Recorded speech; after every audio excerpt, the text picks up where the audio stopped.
Palavra da Verdade, com Hernandes Dias Lopes. E o texto que eu vou ler está em Tiago, capítulo 5, verso 16, a parte B do versículo.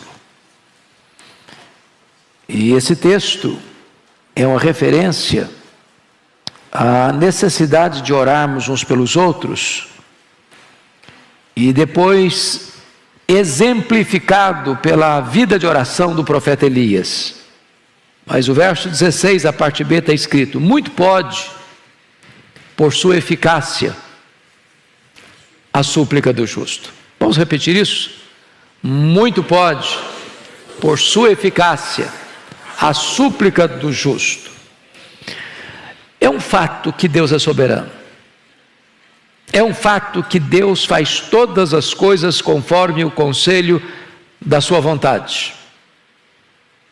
É um fato que Deus está assentado no trono e tem as rédeas da história em suas mãos. É um fato que a vontade de Deus prevalece. Entretanto, Deus, na sua soberania, decidiu agir através da oração do seu povo. Há pessoas que dizem: não, oração não muda nada. Não é o que eu vejo na Bíblia. Deus muda circunstâncias através da oração. Deus transforma pessoas através da oração. Deus cura enfermos através da oração. Deus restaura filhos e filhas através da resposta à oração. Deus visita a sua igreja e fortalece a sua igreja em resposta à oração. Deus traz avivamento às nações em resposta à oração. Deus age por meio da oração. A oração não é para gente forte. A oração é para gente fraca. Nós não oramos porque somos fortes. Nós oramos porque, de fato, temos consciência da nossa fraqueza. Mas a oração é a força mais extraordinária que age na terra, porque a oração une a fraqueza humana à onipotência divina. A oração conecta o altar da terra com o trono do céu. Quando o incenso do altar da oração sobe, retorna do trono para a terra em termos das intervenções soberanas de Deus na história. É verdadeiro a frase: quando a igreja ora, o céu se move, a terra treme e coisas extraordinárias acontecem na história. Então eu lhe faço uma pergunta nesta noite: você de fato crê que Deus age por meio da oração? É preciso dizer, não é a oração que é poderosa. Poderoso é o Deus que responde à oração. Mas você crê nisso? Me lembro certa feita que escutava uma palestra, e o palestrante, depois de discursar de forma profunda e até bela sobre muitos pontos da doutrinária cristã, colocou no seu esboço resto, no final do seu esboço, e disse que a oração é resto. Será que os patriarcas pensaram assim? Será que os profetas pensaram assim? Será que os apóstolos pensaram assim? Será que os pais da igreja pensaram assim? Será que os reformadores, os avivalistas, os missionários pensaram assim? E quando eu abro as Escrituras, eu vejo Abraão orando, e Deus livrando o seu sobrinho Ló da condenação de Sodoma e Gomorra em resposta à oração de Abraão. Quando eu abro a Bíblia, eu vejo Isaac orando, e Deus curando a sua mulher Rebeca da esterilidade. Quando eu abro a Bíblia, eu vejo Jacó orando com lágrimas, pedindo misericórdia, e Deus mudando a história dele e salvando a vida dele aos 97 anos no Val de Jaboque. Quando eu abro a Bíblia, eu vejo Moisés se colocando na brecha diante de Deus em favor de Israel, porque Deus estava para destruir aquela nação e começar um outro povo, e Moisés se coloca na brecha: meu Deus, perdoa este povo, Senhor, ou então não quero ter meu nome escrito no teu livro. Eu vejo Samuel dizendo para a nação: longe de mim pecar contra o meu Deus, deixando de orar por vós.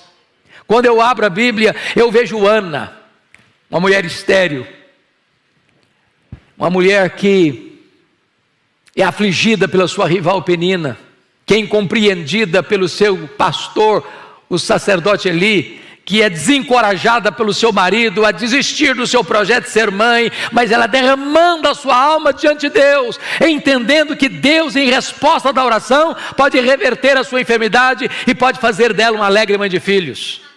Quando eu abro a Bíblia, eu vejo, meus irmãos, o rei Ezequias em lágrimas, chorando diante de Deus, pedindo uma cura de uma doença incurável e pedindo a libertação de um exército poderoso que entrincheirava Jerusalém. Quando eu abro a Bíblia, eu vejo Elias orando ao Senhor, e em resposta à oração de Elias, os céus se fecham, trazendo juízo sobre Israel. Eu vejo Elias orando e Deus ressuscitando o filho de uma viúva. Eu vejo Elias orando e Deus mandando fogo do céu, provando que só Ele é Deus. Eu vejo Elias orando e as torrentes caindo na terra, restaurando aquela nação. Quando eu abro a Bíblia, eu vejo o Eliseu orando, diz: Deus, abra os olhos desse moço, para que ele veja, e quando os olhos de Geazi são abertos, ele percebe que maiores são aqueles que estão conosco, do que aqueles que estão contra nós. Quando eu olho a Bíblia, eu vejo Jesus orando, ali no Jordão, e o céu se abrindo. Eu vejo Jesus orando e jejuando no deserto, e ele vencendo a Satanás. Eu vejo Jesus orando, chorando e sangrando no Getsemane, entrando ali angustiado, mas saindo ali revestido de poder para enfrentar a cruz. Quando eu abro a Bíblia, eu vejo Jesus orando na cruz do Calvário, no final, no epílogo da sua vida terrena, Ele está orando. Quando eu olho a Bíblia, eu vejo Jesus assentado no trono, como nosso grande sumo sacerdote, vivendo sempre para interceder por nós. Eu olho a Bíblia, e eu vejo Paulo orando na prisão, orando dentro de um porão de um navio, orando numa praia, orando num templo, orando na praça, orando na masmorra, orando e orando. Quando eu olho a história da igreja, eu vejo os pais da igreja orando: Policarpo, Irineu, João Crisóstomo, Aurélio e Agostinho. Quando eu abro o livro da história, eu vejo os nossos irmãos pré-reformadores orando: John Wycliffe, John Hus, Jerônimo Savonarola. Quando eu abro o livro da história, eu vejo os reformadores orando, eu vejo Lutero orando, eu vejo Calvino orando, eu vejo John Knox orando e clamando e chorando diante de Deus: dá-me a Escócia para Jesus, senão eu morro. Quando eu olho para a história, eu vejo, meus amados, os avivalistas orando. E o avivamento chega em 1739 na Inglaterra, e o avivamento chega em 1745 na Nova Inglaterra, em Massachusetts. Quando eu vejo os avivalistas orando, eu vejo o grande avivamento de 1857 nos Estados Unidos, eu vejo o grande avivamento de 1904 no país de Gales, eu vejo o grande avivamento de 1907 na Coreia do Sul, eu vejo o grande avivamento, meus amados irmãos, na missão Quatsabanta em 1966, quando a igreja ora, o Espírito Santo é derramado sobre o seu povo. Quando eu abro o livro da história, eu vejo os missionários orando: William Carey, Hudson Taylor, eu vejo David Brainerd, eu vejo Carlos Studd, eu vejo John Hyde orando, e orando, e orando. Quando eu olho para a história, eu vejo que os crentes que impactaram o mundo foram homens e mulheres de oração. E eu gostaria que hoje você pudesse parar, pensar um pouco comigo. Por que nós precisamos de orar hoje? Porque este avivamento que nós tanto desejamos na nossa vida, dentro da nossa casa, atingindo os nossos filhos, reverberando para a igreja, impactando a sociedade, transformando a tessitura da nação, vem em resposta da oração. Não foi assim no Pentecostes? Quando o Senhor Jesus Cristo se dirigiu aos seus discípulos dizendo: permanecei na cidade até que do alto sejais revestidos de poder. E eles entenderam que esse permanecer não era um permanecer calados ou acomodados ou omissos ou acovardados, porque diz a Escritura lá em Atos 1,14 que todos retornaram para o cenáculo e todos perseveraram unânimes em oração e fizeram isso durante 10 dias ininterruptamente, quando de repente, num domingo, às 9 horas da manhã, os céus se fenderam, o Espírito Santo foi derramado, um vento impetuoso entrou naquela casa, línguas como de fogo pousando uma sobre cada um deles, e todos ficaram cheios do Espírito Santo e passaram a falar em outras línguas as grandezas de Deus. Eu vejo, meus amados irmãos, que a oração é a base do avivamento. Está escrito lá em 2 Crônicas 7,14: se o meu povo, que se chama pelo meu nome, se humilhar e orar e me buscar e se converter dos seus maus caminhos, então eu ouvirei dos céus, perdoarei os seus pecados e sararei a sua terra. Eu encontro na Escritura lá em Isaías 44,3 que Deus vai derramar água sobre o sedento e derramar torrentes sobre a terra seca. Deus quer um povo que tenha sede dele, que tenha fome dele, que o anseie mais do que as riquezas deste mundo. E então, quando a terra estiver seca e quando o povo estiver sedento, Deus manda água sobre o sedento, Deus manda torrentes sobre a terra seca. Eu fico olhando a história, e vocês muito conhecem a história de Charles Haddon Spurgeon, o príncipe dos pregadores do século XIX, um homem que enfrenta o liberalismo teológico que estava devastando a igreja, que permaneceu firme, fiel, pregando o evangelho com grande graça e poder na cidade de Londres, recebendo milhares e milhares de pessoas todos os domingos para ouvir o evangelho. E alguém um dia perguntou ao Spurgeon qual o segredo do crescimento desta igreja e do impacto que esta igreja tem em Londres, na Inglaterra e no mundo. E ele respondeu: é que esta igreja tem uma usina de poder. E perguntaram: o que significa isso, uma usina de poder? Ele respondeu: esta igreja tem uma reunião de oração toda segunda-feira, onde centenas, onde milhares de pessoas vêm para buscar a face de Deus. E tem mais, no baixo do púlpito, onde estava o púlpito, havia uma sala, e ali tinham os irmãos que, enquanto ele pregava, os irmãos oravam, e quando ele sentia que precisava mais de poder, rebatia o pé no assoalho, e isso soava lá embaixo, e eles fortaleciam ainda mais o clamor aos céus. E desta maneira ele entendia que não há poder na palavra, a não ser que haja um povo comprometido com oração, porque não há púlpito com poder, com bancos vazios de oração. Amados irmãos, eu olho para a história e vejo o que aconteceu nos Estados Unidos em 1857. Acho que vocês bem sabem da história do colapso financeiro que atingiu a América no ano de 1850. Naquela época, os bancos faliram, as estradas de ferro que transportavam seus produtos por país afora entraram em colapso.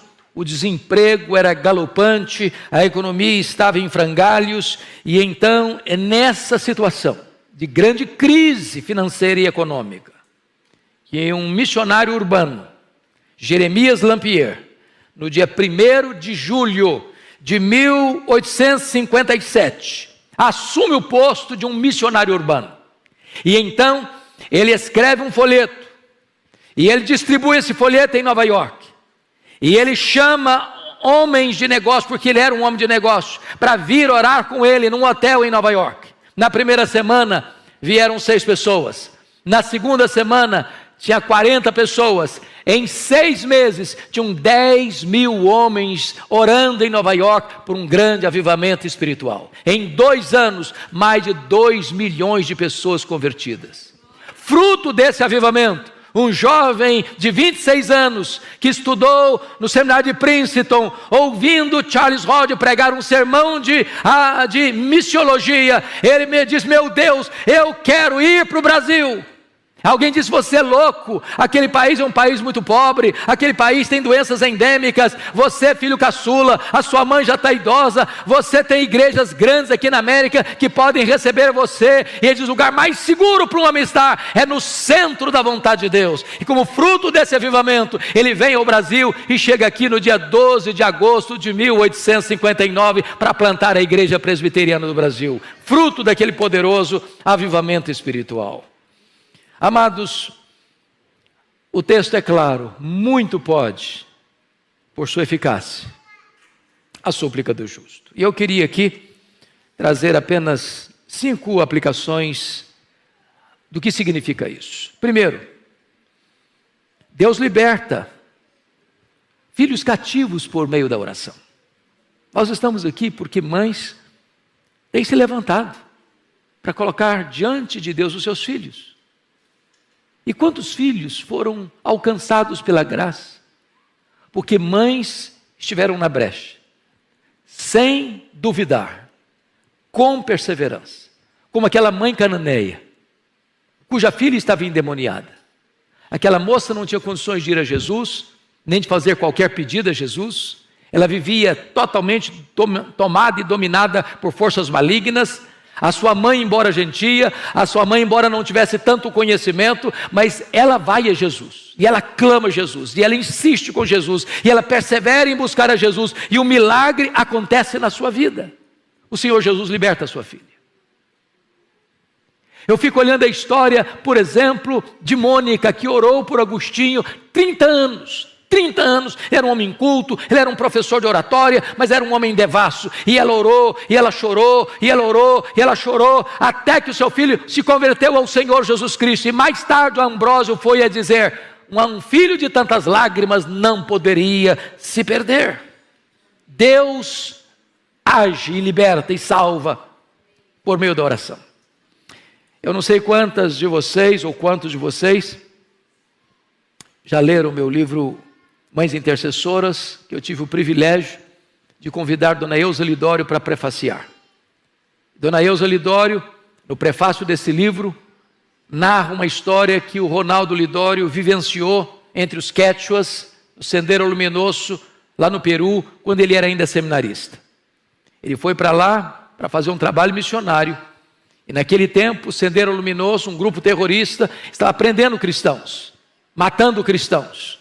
E todos sabiam que se um Sendero Luminoso entrasse numa igreja e capturasse alguém, era impossível capturar essa pessoa ou resgatar essa pessoa com vida. E o Ronaldo estava pregando, quando entra o Sendero Luminoso, e apanha ele e é o companheiro dele. Colocaram um capuz, jogaram dentro de um carro e saíram às pressas para ser levado para o pelotão do fuzilamento, para o paredão do fuzilamento. E o Ronaldo relata o fato de que houve muita angústia no coração dele.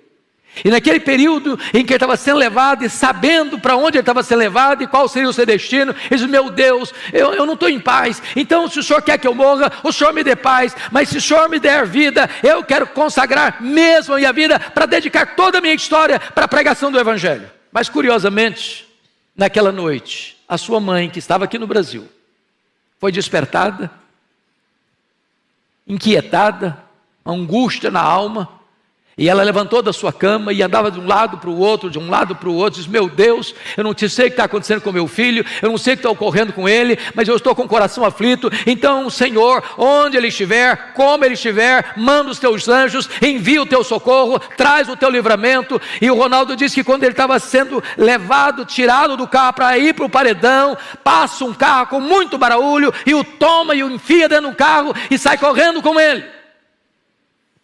E ele foi liberto de uma maneira extraordinária, porque naquela noite, Deus levantou uma mãe aflita, mas intercessora, para colocar-se na brecha em favor do seu filho. Deus responde oração, e levanta filhos, e restaura filhos, e salva filhos, em resposta à oração de sua mãe. Mas amados, notem vocês que Deus reverte situações humanamente impossíveis em resposta de oração. Quantas pessoas que já escutei isso: na oração não muda nada, oração só muda você, mas Nada vai mudar em Deus. Irmãos amados, o Senhor diz, a Bíblia ensina assim: pedi, dar-se-vos-á, buscai e achareis, batei e abrir-se-vos-á, porque todo o que pede, recebe, todo o que busca, encontra, todo o que bate, abrir-se-lhe-á. Nada tendes, diz a Escritura, porque nada pedis. Então quando você pede, você recebe. Pense comigo na história do rei Ezequias. O próprio Deus tinha mandado o profeta Isaías na casa dele para dar uma ordem, um veredito, um ultimato: põe em ordem a tua casa porque morrerás. E Ezequias ora e chora, e Deus muda o quadro, Deus muda o diagnóstico, Deus muda a sentença, Deus muda o ultimato, e manda de volta o profeta lá dizendo: olha, eu ouvi a tua oração, eu ouvi as tuas lágrimas, e eu te curarei, e eu libertarei Jerusalém do poder da Síria.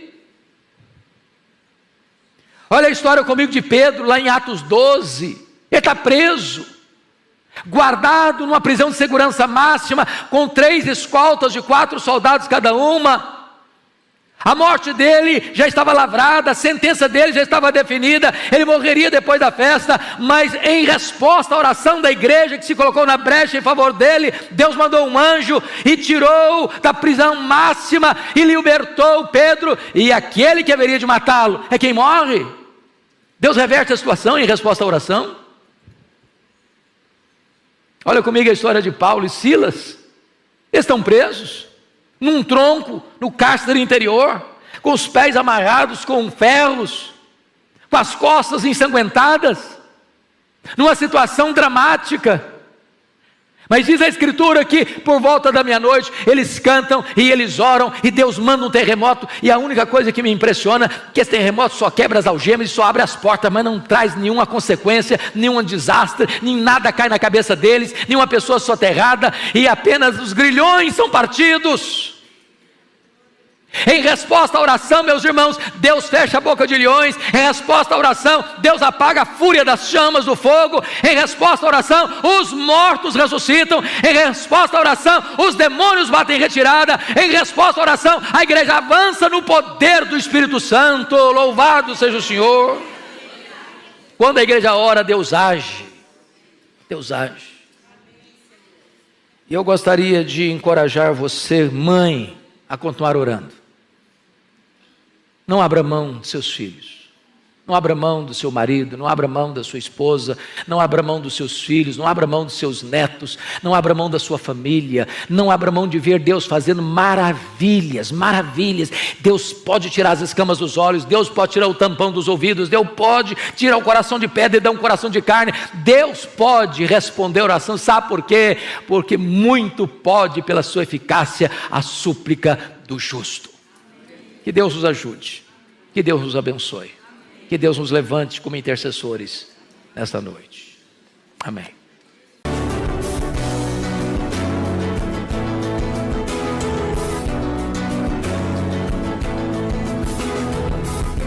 Palavra da Verdade, com Hernandes Dias Lopes.